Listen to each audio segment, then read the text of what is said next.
போடா இருடா போகிறேன் நேண்டா தள்ளிக்கிட்டு இருக்க காலை நகட்டுறா நம்பர் 1 சென்ட் வாங்கி போட்ட மாதிரி உட்காந்துக்கிறேன். ஏய் உட்காரு இப்போ ஷார்ட்டுக்கு ஏற்கனவே எங்கே 60 ரூபா டிக்கெட்டை புக் பண்ணிவிட்டு 120 ரூபா டிக்கெட்டு வந்து உட்காந்துருக்கு சத்தம் போடாமல் இது என்னடா உட்காரு உள்ள வந்தோடனே கையை வச்சுக்கிட்டு ஏன்டா காய்ச்சல் ஏய் உன்னோட சீட்டில் வைக்க வேண்டியதான்றா. சீட்டை நீட்டுறா நீட்டி காலை நீட்டுறா முன்னாடி அப்போதான்டா அப்படி சாய் சீட்டு படம் இது என்ன மாப்பிள்ள இது வந்து எனக்கு வந்து இதாகவே இல்லாமல் இழுக்க முடியல மாப்பிள்ள. டேய் சீட்டு அட்டாச்சுடா இந்த வீல் இருக்க மட்டும் உட்காந்து செட் ஆகிடும். இங்கே ஏற்கனவே நான் வரலேன்னு சொன்னேன் இந்த படத்துக்கு, நீ தான் வம்படியாக எழுத்துட்டு வந்திருக்க சொல்லிட்டேன்.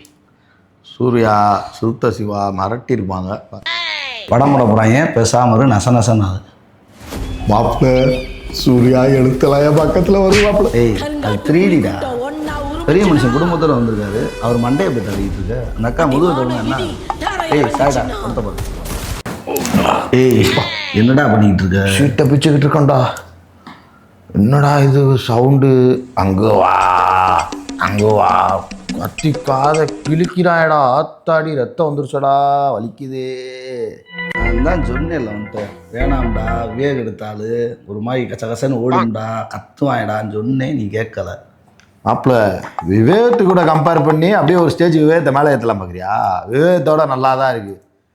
1/2 மணி நேரம் படம் அந்த வடக்கன் ரீல்ஸ் மாதிரி ஓடிக்கிட்டு இருந்துச்சு. கங்குவா இன்ட்ரோவில் இருந்து கொஞ்சம் பரவாயில்ல. எப்படி இன்ட்ரோ தரமாக இருந்துச்சு. டிஎஸ்பி ஒரு மிரட்டிட்டாப்புல. என்ன மிரட்டினவர் மொத்தமாக மிரட்டிக்கிட்டே இருக்காப்புல. காது ஜவு கிழிஞ்சு போச்சு. டேய் இதான் பாப்கார்ன் கட் பண்ணுறா இந்த போதில் இங்கே பாப்கார்ன் ஆகணும்னா லோன் பொண்ணு போலே மாப்பிள்ள 350 ரூபா சொல்கிறாங்க. லோனுன்னுட்டு இருந்தா சார் இருக்கார் முன்னாடி 2 பாப்கார்ன் வச்சுருக்காரு பாரு கேட்போம். ஏய் 4 வச்சுருக்காருயா, இங்கிட்ட 2 வச்சுருக்காரு. Sir excuse me sir, popcorn 4 இருக்குது, 2 பேர் தான் இருக்கீங்க, ஏதாவது ஒன்று கிடைக்குமா சார்? பாவம் பையன் ஃப்ரெண்டு கொஞ்சம் பிளைண்டு சார், கொஞ்சம் எதாவது ஹெல்ப் பண்ணலாமா? ஓகே சார் தேங்க்யூ சார், பாருங்க சார் நீங்களே சாப்பிடுங்க நாளைக்கு சாப்பிடுங்க. ஓகே சார் பாப்கார்ன் வேணாம் விட்டுரு. மாப்பிள்ள பாப்கார்னை விட செகண்ட் ஹாஃப் மிரட்ட போகிறாங்க. இப்போ 5 ஊர் காரைங்க காமிச்சாங்க இல்லை? இதை தான்டா ஃபஸ்ட் ஹாஃப்லேயும் தெரியும் சொல்கிறத கேளு. இப்போ 5 ஊர் காரைங்க காமிச்சாங்க இல்லை? 5 ஊர் காரைங்களை வந்து சேர்ந்து வெள்ளைக்காரன் அடித்து ஓட போகிறாங்க. அந்த மாதிரி காட்ட போகிறாங்க. நல்லா இருக்குண்ணா, நீ எழுதுனா கூட படம் ஓடிடும் போலது. சிறுத்தை சிவா எங்கே உட்காந்து எழுதுறானே தெரியலையே. மிரட்டாங்க பாருங்க. அவர் போட்டாங்க அமைதியார்.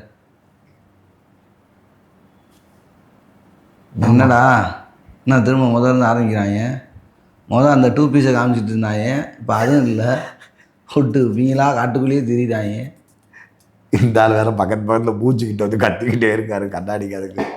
சரியா போச்சு மாப்பிள்ள. கிளைமேக்ஸ் வந்துருச்சு மாப்பிள்ள. யாரோ ஒரு புது வில்லையை வந்துக்கிட்டு இருக்கான் மாப்பிள்ள. டேய் சும்மாரா மாப்பிள்ள அங்கே பாரு குதிரையில் வந்துக்கிட்டு இருக்கான். டேய் கார்த்திராவங்க சும்மா கேமியோன்ற பேரில் ஏதோ சஸ்பென்ஸ் பண்ணிக்கிட்டு இருக்கேன், எனக்கு ஊருக்கே தெரிஞ்சு போச்சு. மாப்பிள்ள என்ன மாப்பிள்ள நம்ம தானே ஓப்பனிஷாக பார்க்குறோம். எப்படி நீ என்ன கதை நீ எழுதுன மாதிரி சொல்லிக்கிட்டு இருக்க? ஏய் நீ என்ன இன்ஸ்டாவில் இருக்கியா என்ன? அதெல்லாம் ஊருப்பட்டதாக சொல்லிட்டாங்க, இங்கே போட்டு கேமியோன்னு சஸ்பென்ஸாக ஓப்பன் பண்ணுறாங்க. செகண்ட் பார்ட் லீடா எந்திரி அடுத்த பாட்டுக்கெல்லாம் நீ இழுத்துட்டு வந்துட முடியும். இன்னும் 10 நிமிஷம் இருக்கு மாப்பிள்ள. கங்குவா வந்து ஆவரேஜ் கூட இல்லை மாப்பிள்ள, பிலோ ஆவரேஜ் தான். ஏன்னா கங்குவாவில் வந்து இவங்க ஒர்க் பண்ணியிருக்காங்க, எல்லாமே இருக்குது. சூர்யா ஆனால் நல்லா வேலைப்பாடு இருக்குது. சூர்யாவோட நடிப்பு, சூர்யாவோட ஆக்ஷன்ஸ்லாம் கொஞ்சம் நல்லா இருக்குது, நம்மளை அக்செப்ட் பண்ணுற மாதிரி தான் இருக்குது. ஆனால் அந்த 2வது சூர்யா வந்து பழைய ஆதவன், அயனு, வாரணமாயுதம் அதெல்லாம் உட்கார முடியல. 2 சூர்யா மாஸாக கொடுத்தோன்னு வச்சுக்க. எது மாசு எது சப்போர்ட்டுன்னு தெரியாது. ஒரு ஆளை டோக்கனாக கொடுத்து ஒரு ஆளை தூக்கி நிப்பாட்டினா தான் நல்லாயிருக்கும். என்னையை பொறுத்தவரைய நீங்கள் போய் கொடுத்து ஒரு 250 ரூபா கொடுத்து படம் பார்த்தீங்கன்னா ஒருத்தா இருக்காது. ஒரு டிக்கெட்டை கொஞ்சம் குறைச்சி நார்மலாக எப்போயும் டிக்கெட் கொடுப்பாங்கல்ல 190 ரூபா 150 ரூபா டிக்கெட்டு, அதில் போய் பார்த்தீங்கன்னா கண்டிப்பாக படம் பிடிக்கும். சூர்யா ஒன்மேன் ஷோ படம் உனக்கு இடிக்குது. 190 ரூபானா இடிக்காது. 60 ரூபாவில் உனக்கு வந்து இப்போ பஞ்சப்பாட்டாது. 150 ரூபா 250 ரூபா 4 பேர் பார்த்துலாம் கொடுக்கவே பார்த்துரும். 60 ரூபா டிக்கெட் எடுத்தோம்னா பிடிச்சி போச்சு. இது ஒரு ஆளுக்கு 250 ரூபா ஆகுது. என்ன செய்யனே தெரியல. படம் ஓவராலாக பிலோ ஆவரேஜ் தாங்க. ரொம்ப பெரிய சூப்பர்னு சொல்லிட முடியாது, அதே மாதிரி ரொம்ப கேவலம்னு சொல்லிட முடியாது. பிலோ ஆவரேஜ் ஓகே தான், பார்க்கலாம். ஆனால் 3Dயில் பார்க்கணுன்னு எந்த அவசியமும் இல்லை. அதுதான் எனக்கு ஒன்றும் புரியலை. ஏன் 3Dயை போட்டு ஏதோ பண்ணணும்னு சமைச்ச மாதிரி இருந்துச்சு. அது மட்டும் கொஞ்சம் ஐரவாக இருந்துச்சு. வேறுபடி சூர்யா வந்து ஹோல்டு பண்ணி கொண்டு போகிறாரு, வேறு ஒன்றும் இல்லை. சரி படம் ஓவராலாக வந்து வாட்சபிள் தான், போய் பாருங்கள். கிளம்புறோம் நாங்கள். அதெல்லாம் போட்டுக்கிட்டு என்ன அப்பல இங்கே பாருமா, அப்பல இன்னும் பாப்கார்னை வச்சு தின்னுக்கிட்டு இருக்கான்.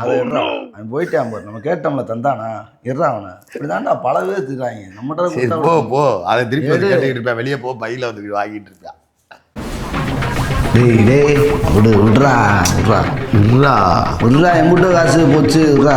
பார்த்துடா அண்ணே, கோச்சிக்காதீங்க, படம் சுமாராக தான் இருக்குது. 250 ரூபா டிக்கெட்டு, 150 ரூபா எடுத்து 100 ரூபா கொடுங்க. காது வேறு வலிக்குது, ஆஸ்பத்திரிக்கு போகணும்.